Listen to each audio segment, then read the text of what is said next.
प्यारे बच्चों नमस्कार। मैं अंकित दुबे आपका स्वागत करता हूँ अपने YouTube channel smart study by Ankit पर। यह क्लास है पॉलिटी की, जिसमें मौलिक अधिकार हम लोग खत्म कर चुके हैं। आज जो टॉपिक हम पढ़ाने जा रहे हैं वो है आपका राज्य के नीति निर्देशक तत्व, जो कि पेट में आपके स्पेशल दिया हुआ है कि क्वेश्चन यहाँ से भी पूछेंगे, यानी इसको बोलते हैं डीपीएसपी। ठीक, ये चैप्टर नंबर हमारा कौन सा है? तो चैप्टर नंबर ये तीसरा है। कौन सा है? तीसरा है। पहला पढ़ाया संविधान सभा, दूसरा पढ़ाया मूलाधिकार, तीसरा डीपीएसपी। यह क्या है? तो यह भाग 4 में है। आपको भाग पूछेगा किस भाग में डीपीएसपी है, तो भाग 4 में है। अनुच्छेद किसमें है? तो अनुच्छेद 36 से 51 तक है। आर्टिकल 36 से 51 तक भाग 4 में, यहाँ तक कंप्लीट। डीपीएसपी को आयरलैंड से लिया गया है। ये क्वेश्चन तो कई बार पूछा गया है, पीवाईक्यू उठा के देखेंगे। डीपीएसपी लिया कहां से गया है? तो आयरलैंड से लिया गया है। आयरलैंड ने इसे कहां से लिया है? तो इसे स्पेन से लिया है, आयरलैंड ने। यहां तक बात हमारी क्लियर हो गई। डीपीएसपी का उद्देश्य क्या है? सामाजिक आर्थिक लोकतंत्र की स्थापना करना। डीपीएसपी का उद्देश्य सामाजिक आर्थिक लोकतंत्र की स्थापना करना। यह वाद योग्य नहीं है। क्या मतलब है इसका? वाद योग्य नहीं है तो उसका मतलब सीधा सा है कि आप सुप्रीम कोर्ट नहीं जा सकते, सुप्रीम कोर्ट से लागू नहीं करा सकता, अर्थात सुप्रीम कोर्ट से लागू नहीं करा सकता। डीपीएसपी राज्य के लिए सकारात्मक है। ठीक, यहां तक पॉइंट क्लियर हुए। अब हम चलते हैं आगे। अब हमने कुछ क्वेश्चन लिए हैं जो कि आपके एग्जाम में सीधे देखने को मिलेंगे। एक क्वेश्चन तो मिलेगा ही मिलेगा। कैसा? डीपीएसपी को एक चेक किसने कहा है? आपसे क्वेश्चन पूछेगा डीपीएसपी को एक चेक कहा, तो आप बोलेंगे केटी शाह ने। किसने कहा है? केटी शाह ने। दूसरा क्वेश्चन पूछ सकता है कि डीपीएसपी को संविधान की अनोखी विशेषता किसने कहा है? डीपीएसपी को संविधान की अनोखी विशेषता कह रहे हैं हमारे बाबा साहब अम्बेडकर। कौन कह रहे हैं? बाबा साहब अम्बेडकर। पॉइंट याद रखते चलें। डीपीएसपी को भावनाओं के सच्चे कूड़ेदान की संख्या किसने कहा है? तो आप बोलेंगे टीटी कृष्णामचारी ने कहा है। कौन कह रहे हैं? टीटी कृष्णामचारी। आगे पॉइंट है, डीपीएसपी को एक धार्मिक उद्देश्य कहा है। किसने कहा है? तो केसी व्हीलर, नाम याद रखेंगे, केसी व्हीलर ने कहा है। और डीपीएसपी को संविधान की आत्मा किसने कहा है? तो ग्रेनविन ऑस्टिन ने कहा है। किसने कहा है? ग्रेनविन ऑस्टिन ने। अब हम चलते हैं इसके कुछ आर्टिकल 36 से 51 तक है, वो एक एक करके समझते हुए आगे बढ़ते हैं। ठीक, देखिएगा आर्टिकल 36 क्या कहता है? ये केवल राज्य की परिभाषा बताता है। क्या कहता है? राज्य की परिभाषा। हाँ, राज्य की परिभाषा हम उसमें भी पढ़ते हैं, मूल अधिकार में आपको बताई थी हमने, आर्टिकल 12-13 में दी हुई थी।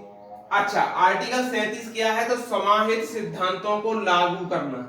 इतना है इसमें। समाहित सिद्धांत को लागू कैसे किया जाए इसके बारे में डिटेल में चर्चा की गई है। आर्टिकल 38 क्या है? कि राज्य द्वारा जन कल्याण के लिए सामाजिक व्यवस्था को बढ़ावा देना, यानी जन कल्याण के लिए हम सामाजिक व्यवस्था बढ़ावा देंगे। आगे आर्टिकल 38 का 2 क्या कहता है? कि राज्य आय की असमानता को कम करेगा, प्रतिष्ठा, अवसर व सुविधाओं की असमानता को समाप्त करेगा।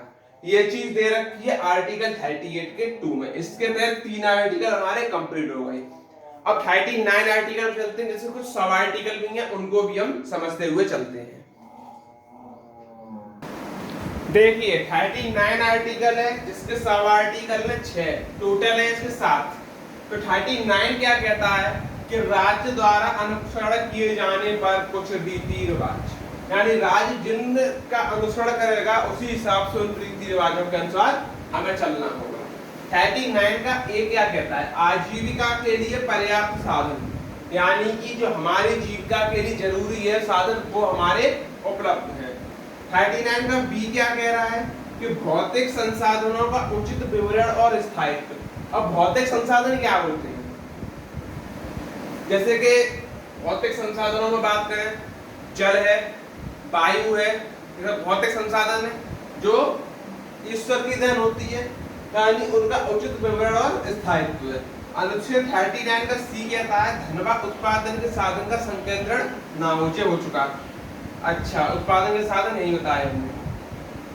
आगे चलते हैं, अनुच्छेद 39 का डी कहता है समान कार्य के लिए समान वेतन। एक जैसा कार्य करोगे तो वेतन एक जैसा ही मिलेगा। ये कहते हैं 39 का ई कहता है प्रतिकूल रोजगार से बचना। क्या करना? प्रतिकूल रोजगार से बचना। और 39 का एफ कहता है बच्चों को गरिमा के साथ विकास के अवसर, यानी कि बच्चों का आगे बढ़ना, उनका विकास करना। ये किसमें कह रहा है? 39 का सब आर्टिकल एफ में ये बात कही गई है।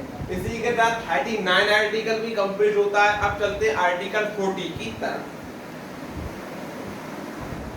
आगे चलते हैं आर्टिकल 40, इसको वेरी वेरी इंपोर्टेंट आर्टिकल मानते हुए लगा लेंगे, बहुत आया है। आर्टिकल 40 कहता है ग्राम पंचायत का संगठन, और कुछ नहीं है, ग्राम पंचायत का संगठन है। अब ग्राम पंचायत क्या होती है? आपने देखा होगा कि आपके यहाँ चुनाव होते हैं प्रधानी के, फिर बनता है गांव का मुखिया। पहले गांव के मुखिया बनते थे, अब तो कौन बनता है? सरपंच बोलते थे पहले उनको, अब प्रधान बोलते हैं। तो ग्राम पंचायत का संगठन अनुच्छेद 40 में है। ग्राम पंचायत टॉपिक है आपके पेट में, जब पढ़ाएंगे तो ग्राम पंचायत को पूरा खोल के रख देंगे। आर्टिकल 41 क्या है? कुछ मामलों में काम का अधिकार, शिक्षा का अधिकार। शिक्षा का अधिकार हमने कब पढ़ा था? शिक्षा का अधिकार कब जोड़ा? 86वें संविधान संशोधन के द्वारा, वो आगे बताएंगे। लेकिन इतना याद रखना है कि कुछ मामलों में काम का अधिकार, शिक्षा का अधिकार 41। 42 कहता है न्यायोचित व मानवीय कार्य दशाओं व मातृत्व सहायता के लिए प्रावधान। ये क्या मतलब है?